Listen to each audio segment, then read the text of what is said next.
Hi, this is Rich Gibbons with SpeakInc, and we are here with the one and only Shawn Achor. Shawn, good to see you. We are backstage with food service and forklifts, but it was so loud in the meeting room.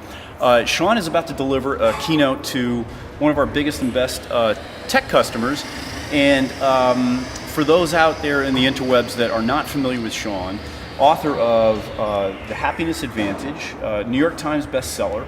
But this keynote is going to focus on Big Potential, which is his latest book. Can you give the viewers just a little teaser on what that's all about? Sure. So Big Potential was based upon initially the happiness advantage, which was that if we were able to change somebody's individual habits, we could raise their levels of happiness significantly when we started quantifying and being able to test levels of happiness. And when that happened, every single business and educational outcome improved for that person. What we didn't realize up until recently is how much our happiness and our potential is interconnected with other people. That when we study people individually, we miss out on how the entire ecosystem around them changes their creativity and their energy levels and their happiness. So happiness isn't an individual sport, and what we're looking for is how do we actually find a way of being able to measure how your positivity has an impact upon people around you, and your creativity changes other people as well. Right. So, for those that have not had a chance to see Shawn speak, number one, you should. But I think one of the reasons why we love working with you and the feedback we get from our customers is so good is, number one, you come from a pedigree, neuroscience. It's in your family. It's in your blood. That's true. You're a Harvard-trained researcher, so the content is really based in. It's not pie in the sky theory. It's based in research. The other thing that is sort of the perfect 1-2 punch is that you deliver it with your stand-up comedian funny, and you clearly have a good time when you're on the riser, and when you're having a good time, the audience usually has a good time. So that's. But the thing that I've really noticed about you, and it's not unique to you, but it really comes through, is that you have a little bit of, for lack of a better word, a crusader in you. That I think the audience can sense that. You know that the ideas and concepts that you have around how we can tune our neurochemistry in our minds to be more productive and happier, it's you're coming to the practice with a servant's heart. I am. I feel like I'm a missionary for happiness research because I feel like I have experienced this not only myself. I went through 2 years of depression while I was at Harvard, and positive psychology and the things that we were studying there helped pull me out of it, which taught me how much our behavior matters and our mindset matters and how much happiness might be a choice. And then all the research we've been doing ever since, where every single business and educational outcome improves for a person if we can raise their levels of happiness and their social connection.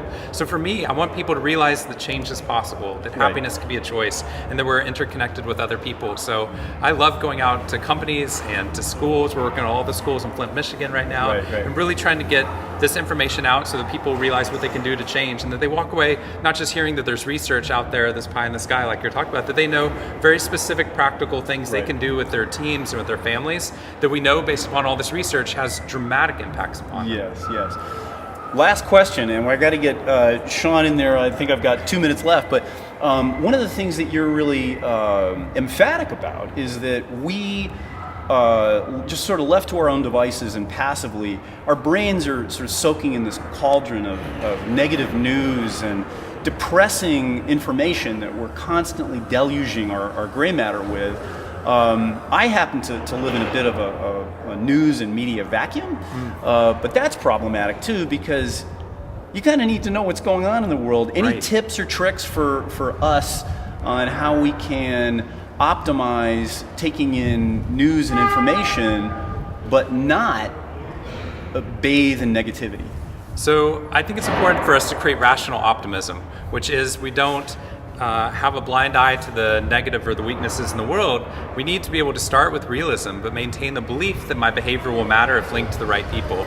So what I do is I create a mental moat around my day. The weakest times of the day are the first 30 minutes of the day and the last 30 minutes. That's when our brain has the least resources for dealing with challenges. So I actually shut off social media, news, email during those 30-minute period, which creates a moat. But then also, doctors inoculate themselves before going in and meeting with sick patients. So Right. the same thing we have to do in an interconnected world. We need to create patterns to inoculate ourselves against negativity. So we need to be practicing gratitude on a daily basis. We need to be journaling about positive experiences, exercising, meditation, doing creative random acts of kindness. When we do those things, we can actually shield our brain from the negative. And then what's empowering is both optimism and pessimism are both highly contagious. So the more we're becoming positive, the more we're starting to shift the people around us towards the positive, which makes it easier for us to choose happiness. Right.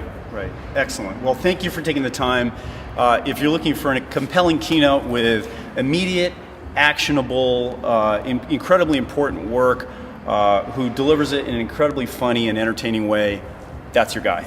Shawn, thanks a lot. Thank you so much. Cheers. We'll see you soon. Thank you.